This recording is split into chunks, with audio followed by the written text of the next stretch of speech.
Going live in 5, 4, 3, 2, 1.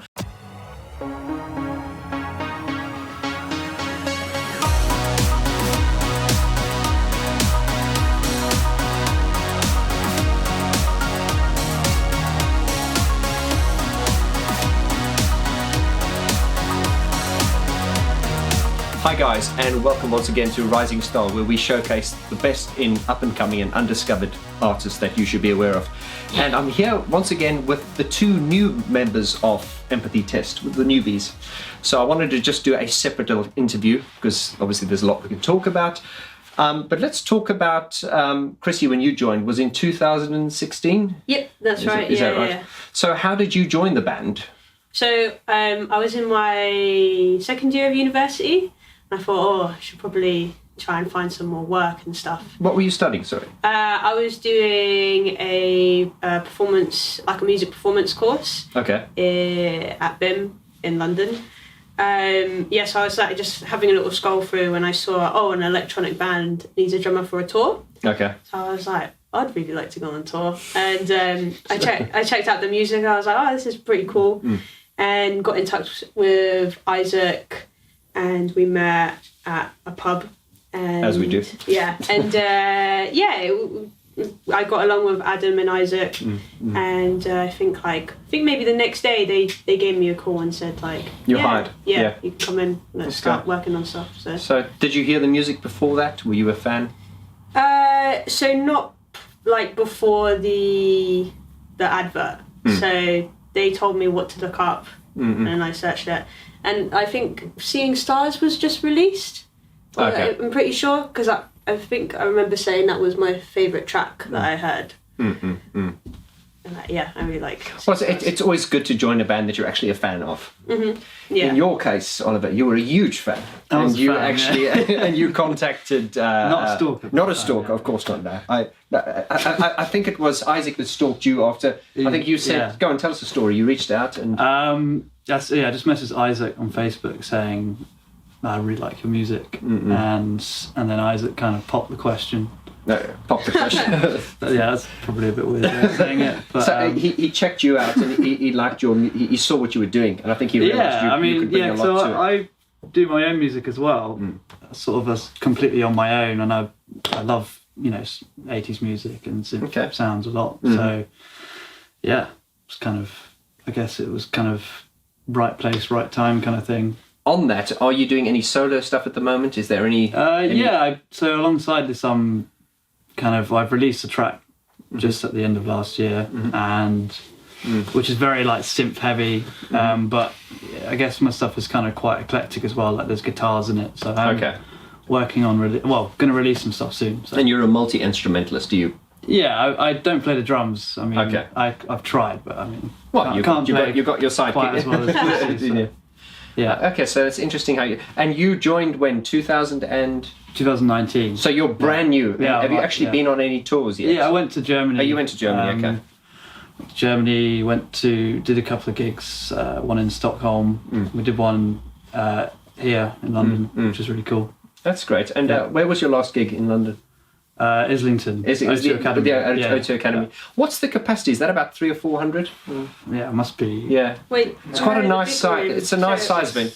Is it 600? Yeah. Because it's a nice size venue. That I always find, because you can be really sort of closer to your audience and stuff. Yeah.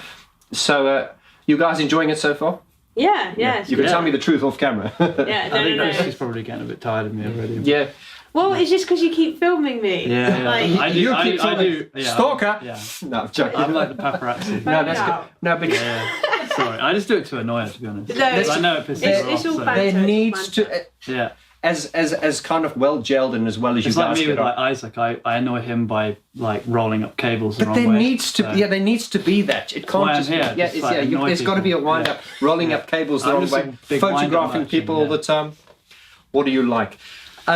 So let's look at how often do you guys see each other? Because it's funny, the fans of bands and the general public sometimes think when bands are together they almost have this vision of bands live together, things like that. But how often do you guys kind of hang out and see each other?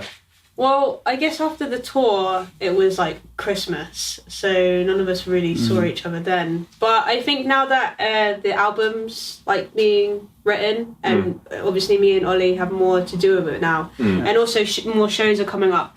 We're meeting up more regularly. Must be at least once a week at the moment. Yeah, I was going to say once a week. Like, even if we don't have a rehearsal, we probably would meet up at, like, I think, for example, like last week we met up and just went for a drink and had just a chat about stuff. Yeah. Or your board meetings in pubs as always. Yeah. Best place for a meeting, absolutely. Yeah. Talking about tours, when's the next gig? When's the... This weekend. This weekend, where's that? Leipzig. Okay. Oh. Yeah. So, and the next one... part of E-Only Festival, and then the next one after that... I think that one's Stockholm, isn't it? E-Only Festival? No, after E-Only. I think the next one's, Stockholm, yeah. I see. Yeah. But you guys, I was just judging... I just have to check with Chrissy, because I'm really unorganised. Yeah, as I say, you're all different, so that's why it works. Obviously based on your sound, I think you guys have a very... a big European following. Did you say you're very popular in Scandinavia?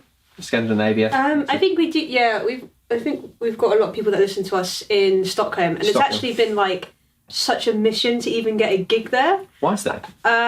No idea. I think we reached out to a few people, and then it like fell through like multiple times, and it just didn't really make sense because I'd like to think that we have people that would want to listen to us there. Absolutely, and listen, but now it's 800 people, like on Spotify in Stockholm. 800, that's enough. Yeah, if you could just get a gig in, 800 people. Yeah, even if like 10% of those people turned up, that's quite.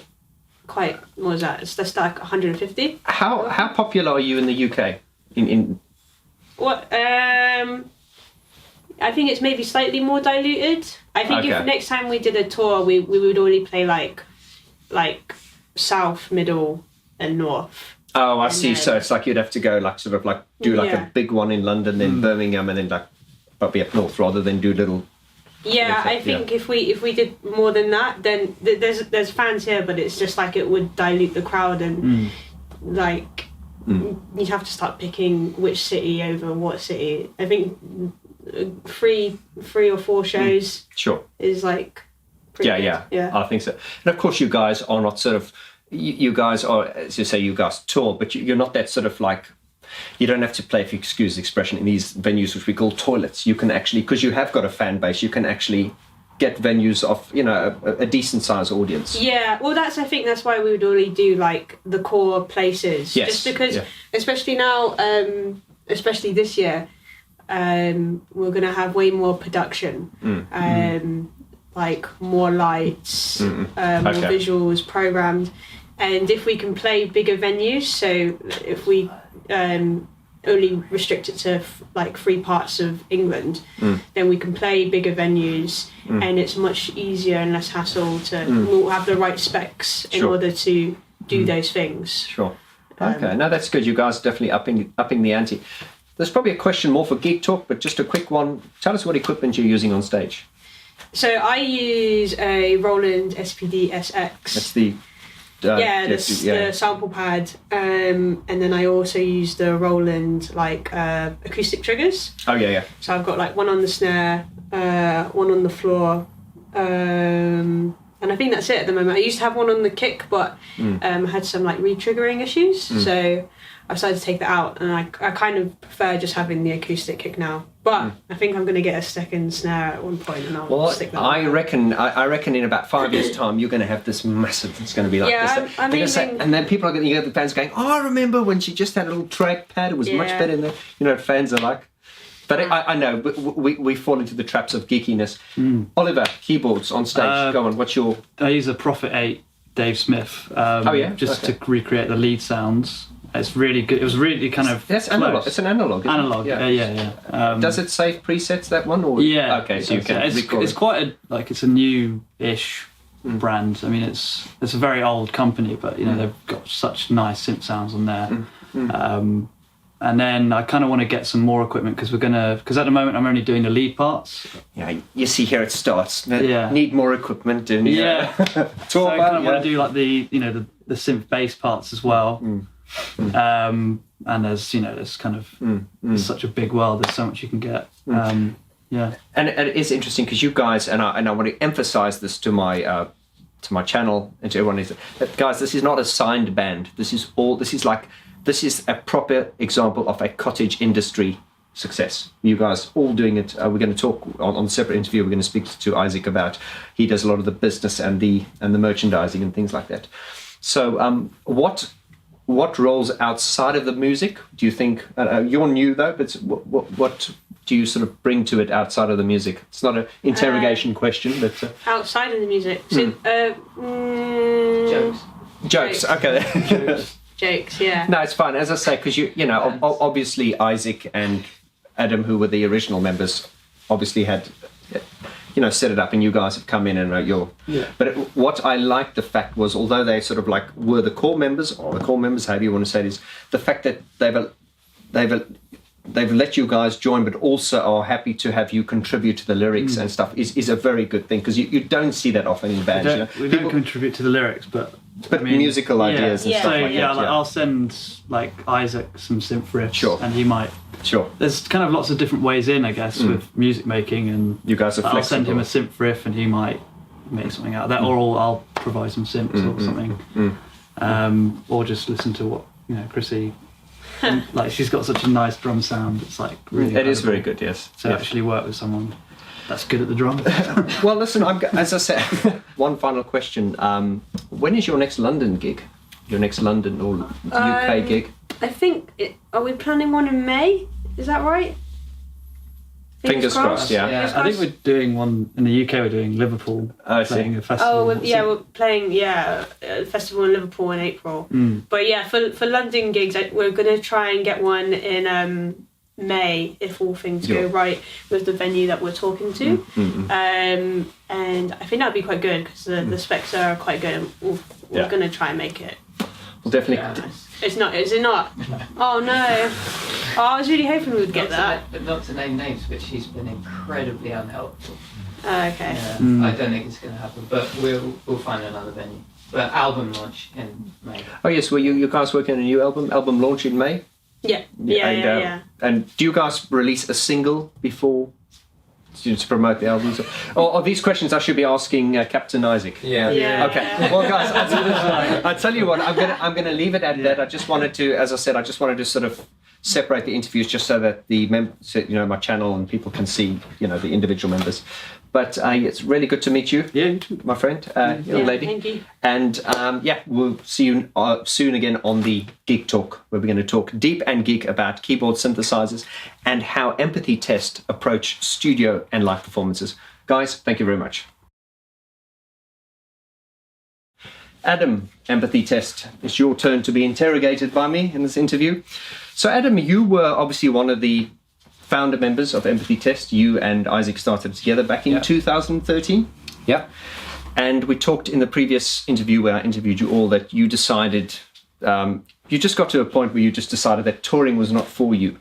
Well, what was that? It was a bit to do with the fact that I do illustration and production. Outside of the band, isn't outside of the band, yeah. So, a day job kind of thing. So trying to organise my time is kind of difficult. I understand. So it was a combination of that and the fact that I wouldn't call myself a natural performer. Okay. I enjoy playing in the bands, but I just feel like someone who really enjoys performing and has done it and is experienced in it. I see. Would do a better job. I see. Than me, basically. So it's knowing your place and your strengths. Yeah. And from what I've heard from the other members is, are you kind of like almost like the guru, kind of like the one that, or you're kind of like the final point of Adam, give it to Adam, he'll make it great. Is that kind of? Don't be modest now. Okay. I mean, you do most of the production. Is that right? Yeah. Okay. So you're like the. Yeah. So it's different. I would say it's very much a joint kind of effort between me and Isaac for the core sound. Sure. But in terms of the production, the way the track's mixed, the style of it, the kind of the feel of it. Sure. Is I will mix it and make it the way I feel that it's right. So you sort of have that final sort of yeah. And it's something we'll talk about in the Geek Talk series. But so you guys don't work with a mix engineer. You guys do everything yourselves. Yeah. Do you master it as well, or do you sort of you master it yourself? So you guys do everything.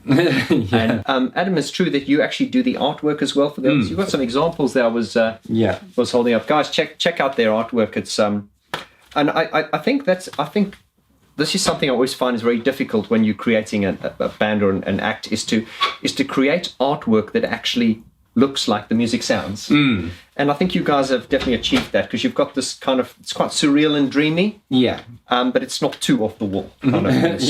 So, So tell us, have you always obviously done the artwork? Did you study graphic designing? I studied illustration. Oh, illustration. And so for me, music and art kind of go hand in hand. Absolutely, yeah. So as soon as when we started this new project, and it had a particular kind of sound, it conjured up those types of images too. Immediately I felt I knew what the imagery would be like, and that helps because that saves a lot of money. And I often find this because with projects I've done, you get involved with you say to someone, it sounds like this, and they'll go, okay. And then people can never sort of interpret what's in your head. So it's great that you actually, being part of the band, can actually go, I hear this, but I'm actually technically able to produce it as well. So that's probably what's helped. And I think, and a lot of people sometimes go, oh, just put a cover on it.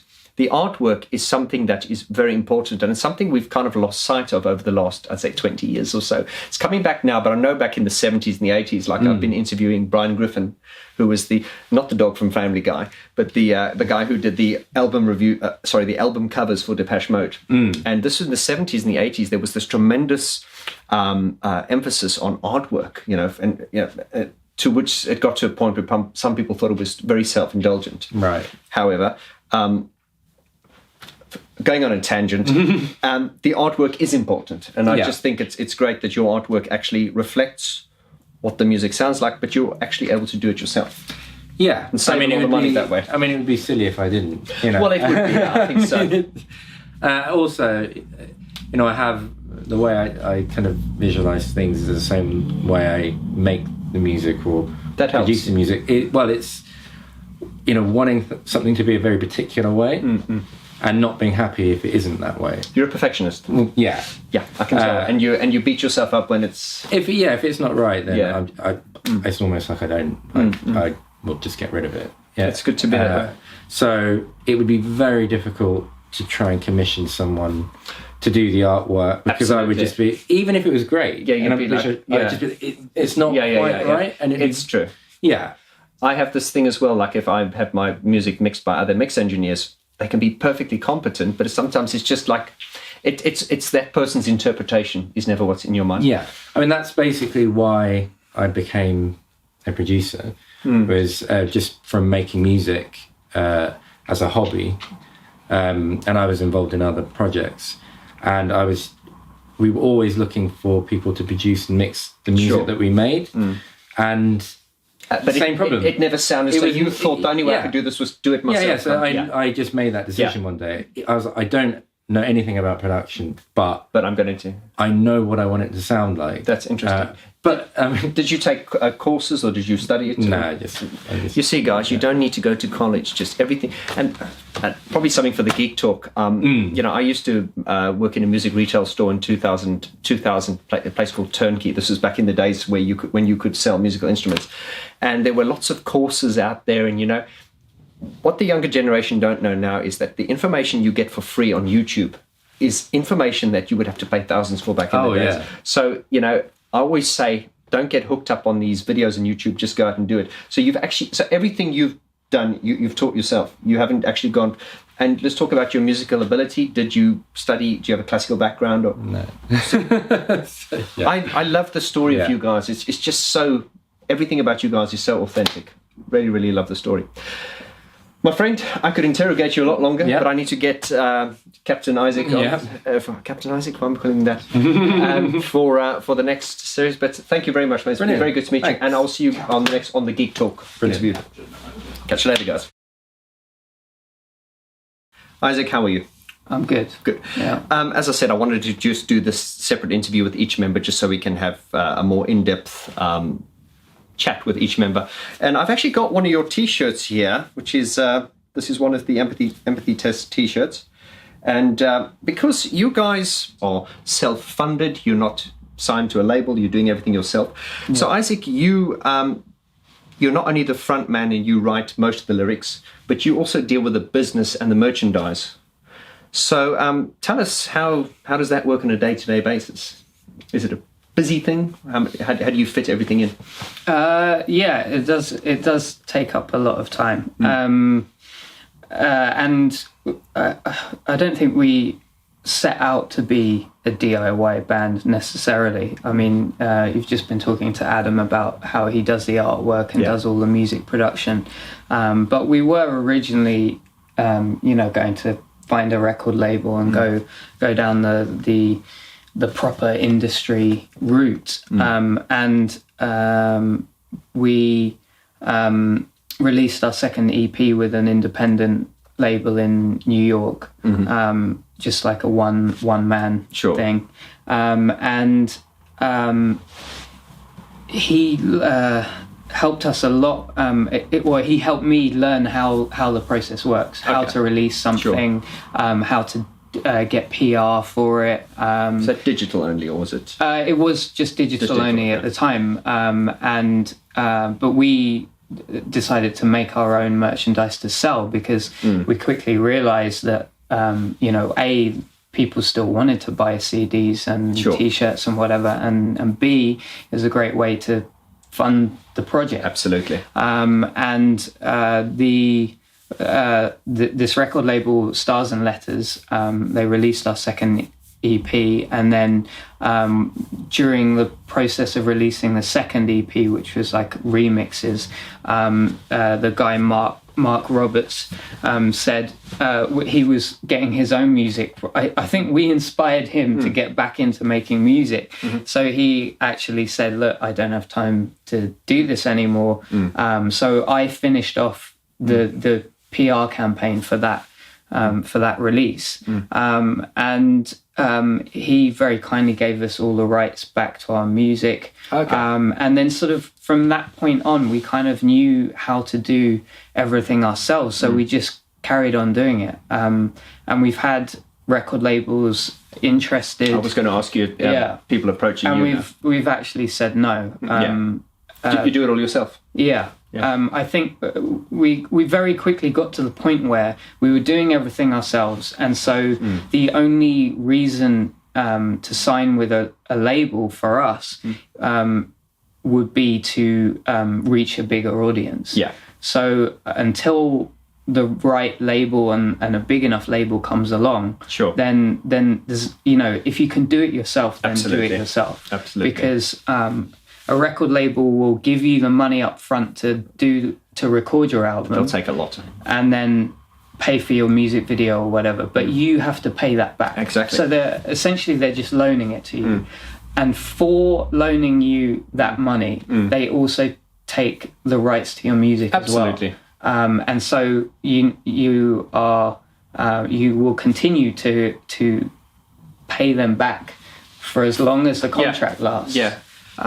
So it it's not possible to do. It might not be possible for you as a band to do everything yourself, but you can pay people to do it yourself. Correct. So you've got control over what's going on rather than, And so we really have complete creative control.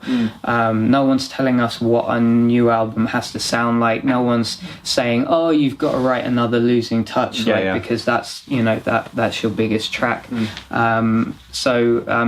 We've retained control of everything completely. And I think we found this as well. This was a problem with the sort of like the traditional model. It's like, oh, you get this loan, because that's what a record company really is I always explain to people in layman's terms. It's essentially just a hard-nosed bank. They're going to give you an advance, but they're going to want their pound of flesh back. And we've seen it so many times where people get signed and they think, oh, I've made it. But, they spend the rest of their life trying to recoup that and all that. And also, it restricts you in creatively. Yeah. So we were offered a record deal that was 10 years and 3 albums. Yeah. And that might work for someone who is happy to to stay with a label that long, if it's the right label for them, and if they're not interested in or able to do the other things themselves, and they it does become a problem for me sometimes that I am not being I'm spending very little time actually writing music because I'm spending so much time doing all the social media, planning the releases, sending out the merchandise. But you could outsource that as you guys get bigger. Yeah. You could possibly, but it's always the money surrendering issue. it's that surrendering the control and stuff. Just coming back to, I don't want to break your flow there, Isaac, but something that popped into my mind now was a band, I think from the sort of 90s, early 2000s, was a Top Loader. And I think they were like this, I think they were this kind of... Dancing in the Moonlight. Exactly. I always thought that was Van Morrison, and then I found out... This was a cover. But what I'm saying is... it? They Van Morrison. I think that may have been the original, but Top Loader were this indie kind of underground band. They had this credible following. They got signed to, I believe it was Sony, and Sony said, you're going to do Dancing in the Moonlight, and that killed them. That just killed them because their fans went, we're not having this. And this is a classic example of where... you get signed, and they'll be like, okay, but you need... Because the thing is with you as an artist, you're always going to put your artistic integrity at the forefront of everything. The record company is going to go, money. They don't really care about your longevity. It's like, how much can we get as much as we can out of this artist for now? Anyway, another subject. So as you say, so most of your time, it's interesting for the empathy fans, empathy test fans to see how much of your energy goes into actually running the business. Because a lot of people, as you say, we talked about, they just see the glamorous side. Yeah. They don't see when you're touring, it's the sleeping in tour buses, and with the merchandising and stuff. As you say, you didn't see yourself naturally as a businessman, but you've kind of been thrown into this position where you have to run the label for yourself. So how much would you say out of a 100% pie, how much time is spent on merchandising, running the business, and how much of that time is spent creatively on creating music? Well, at the moment it's probably like 90%, Correct. like being the manager and merchandiser and social media person. I think that's kind of come from the first 3 or 4 years. I had a day job in marketing, which was very useful. It was very useful. And I did spend a lot of time promoting Empathy Test when I was supposed to be promoting someone else. But do we do what we need to do? It basically meant that I was working all day, and then I'd come home, and during the crowdfunder that we did in 2017 for our first 2 albums, because we released 2 at once, I was going to work 8:30 till 5:30, coming home, and then the whole evening I was just packaging up CDs and sending it out. Now that I don't have a day job anymore, like I've taken a pay cut of like 2/3 of what I was earning before. But I now have more time, and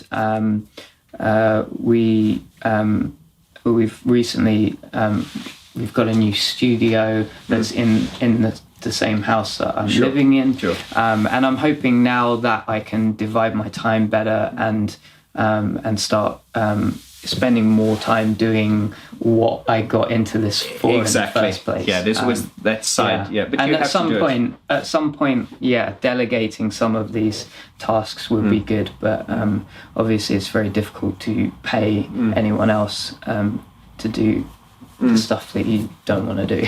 And also, Isaac, also a lot of record companies these days is a lot of them they almost like vultures. They sit back and they kind of like, it's not like in the old days where you'd send them a demo tape and they'd be like, we see the potential. A lot of them now will just sit and wait, and they'll look, and they tend to look at people like you who are like doing it all yourself, and they go, here's opportunity, because that you've done all the groundwork, you've done all and then they kind of pounce on you to, to sort of pick you up from there.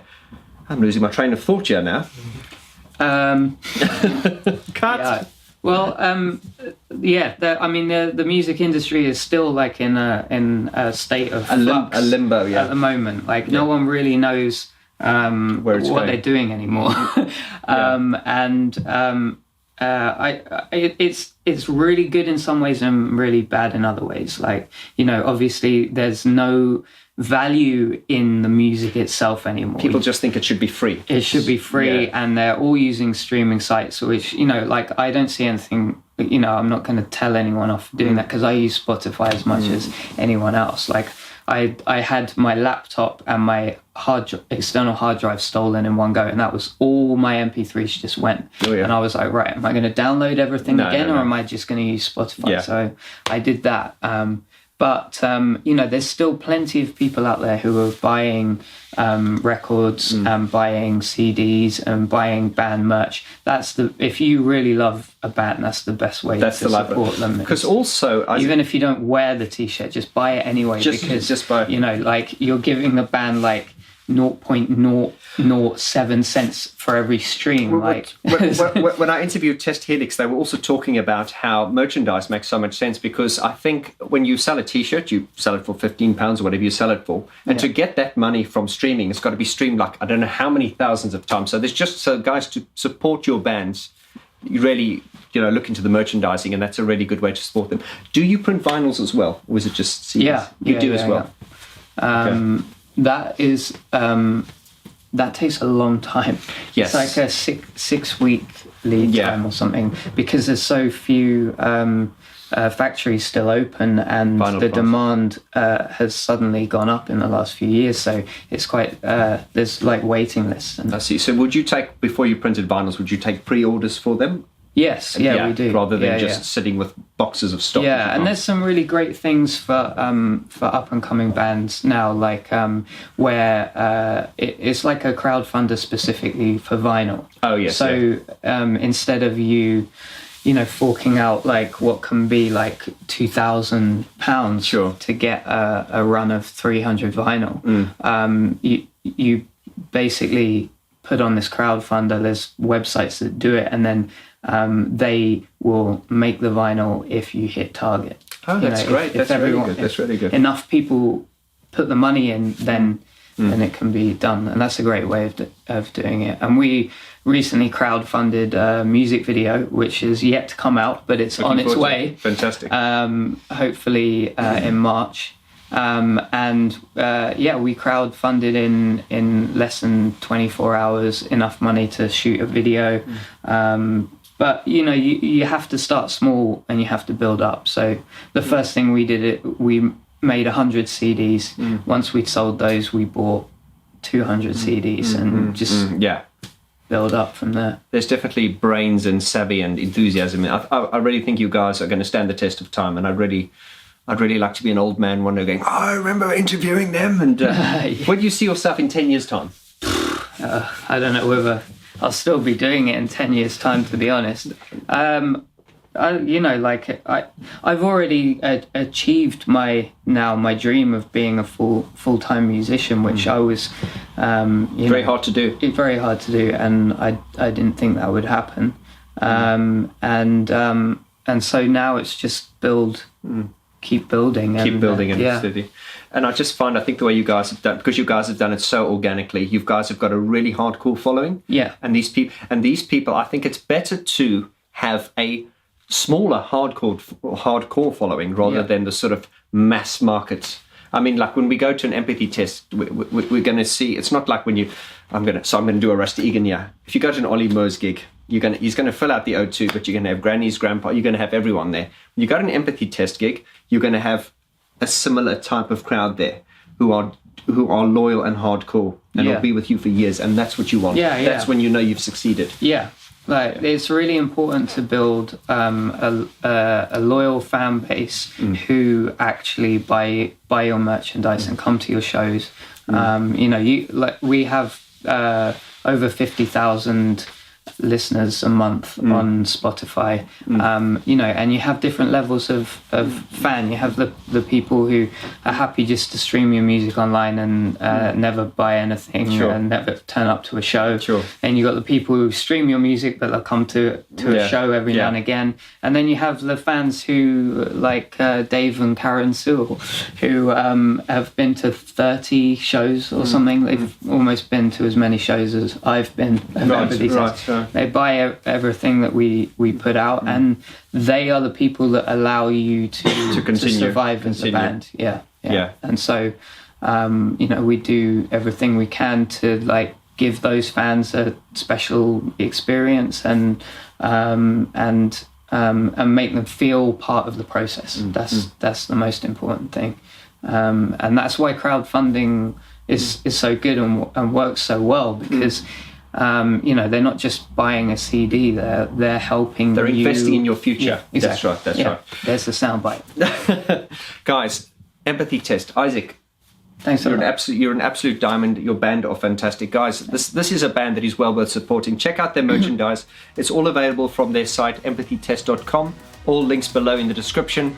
Check them out, and we're going to have them next on Geek Talk. Isaac, thank you. Thanks. See you later, guys.